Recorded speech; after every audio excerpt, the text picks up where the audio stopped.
अच्छा, ये योगी जी वाला कॉन्सेप्ट, एक बड़ा आरोप लग रहा है कि आम आदमी पार्टी और बाकी पॉलिटिकल पार्टी जो बड़ी होशियार हैं, वो मोदी और योगी में ना एक रिफ्ट पैदा कर रही हैं। अभी वहां मुख्तार जी के भाई ने, अफजाल जी ने भी कह दिया कि मोदी जी चुनाव हार जाते, योगी जी ना होते। आप लोग बड़ी वहीनतस खेल रहे हैं।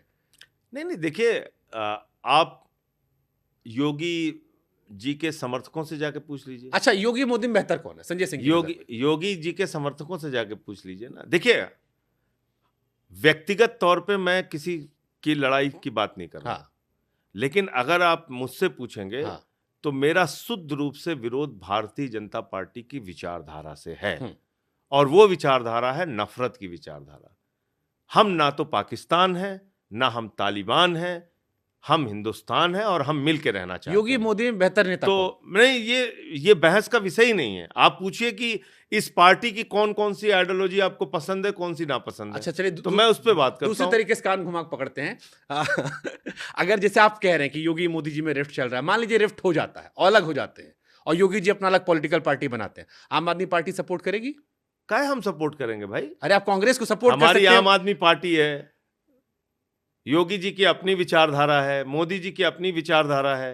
अरे बट कांग्रेस की विचारधारा तो से जो उनकी विचारधारा है आपका संगम हुआ ना वो कांग्रेस से। विचारधारा से ही हमारा विरोध है ना भाई। हम नफरत की बुनियाद पे हिंदुस्तान को नहीं बनाना और चाहते। कांग्रेस की विचारधारा से वो किसी के लिए नहीं सगे हैं। वो मुसलमानों को भी गाली देंगे, हिंदुओं को भी गाली देंगे, अब अयोध्या वालों को गाली दे रहे हैं।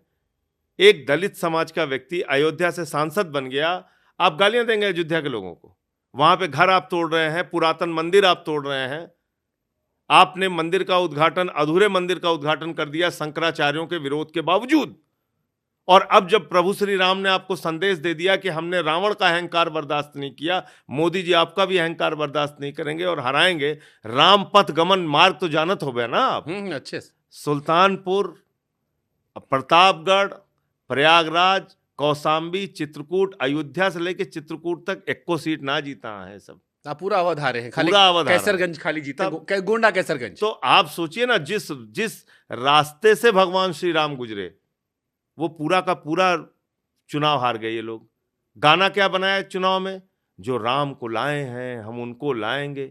आप प्रभु श्री राम को लेके आ सकते हैं? इतना अहंकार आपके मन में है। आपने फोटो जारी की जिसमें मोदी जी इतने बड़े हैं, श्री राम जी इतने छोटे हैं, उनको हाथ पकड़ के लेके जा रहे हैं। यही सब तो ठीक है, यही तो मुझे लगता है, और मेरी उन बातों का उस समय बहुत विरोध हुआ, लेकिन मैं आज फिर पूछना चाहता हूं, 5 मिनट के अंदर 2 करोड़ की जमीन 18.5 करोड़ रुपए में खरीदी गई। उसकी जांच होनी चाहिए कि नहीं होनी चाहिए?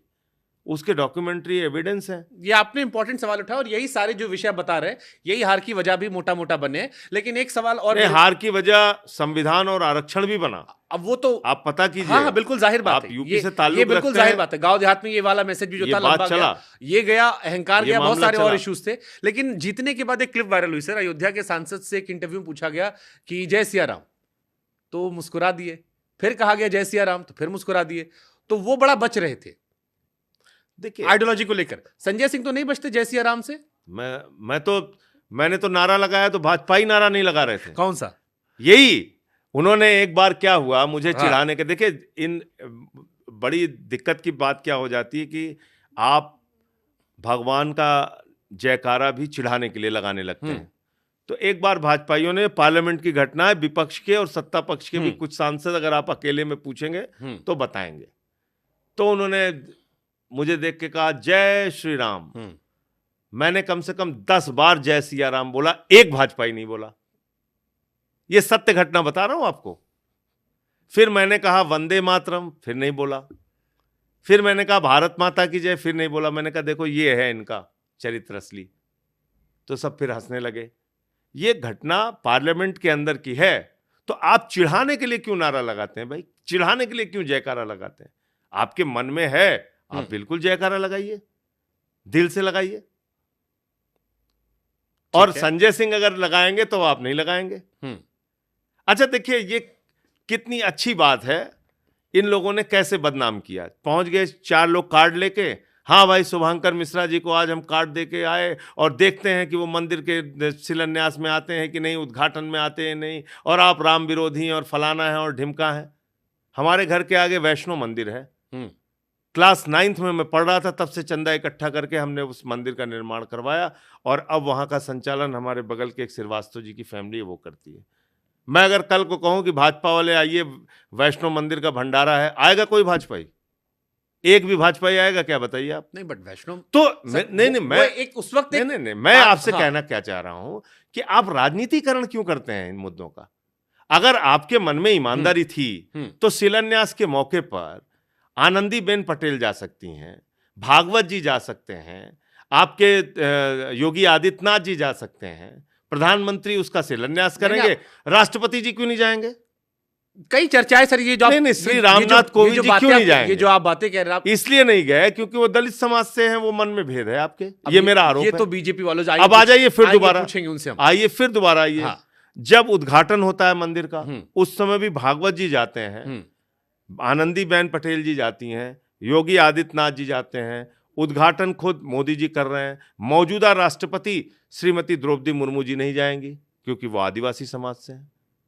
देखिए ये इंपॉर्टेंट एलिगेशन विपक्ष ने लगाए थे उस दौर में भी, और उसके बाद तो मैं आपसे ये कह रहा हूं भी। नहीं, ये मैं आपसे ये कह रहा हूं कि 5 साल अगर एक आदमी मुख्यमंत्री है उत्तर प्रदेश का और अपना घर खाली कर रहा है, उसका घर आप गंगा जल से धुलेंगे, अपनी पत्नी के साथ कन्नौज में अखिलेश यादव जी अगर दर्शन करने चले गए, मंदिर से बाहर निकलते हैं तो भाजपा के लोग गंगा जल से मंदिर धुलेंगे।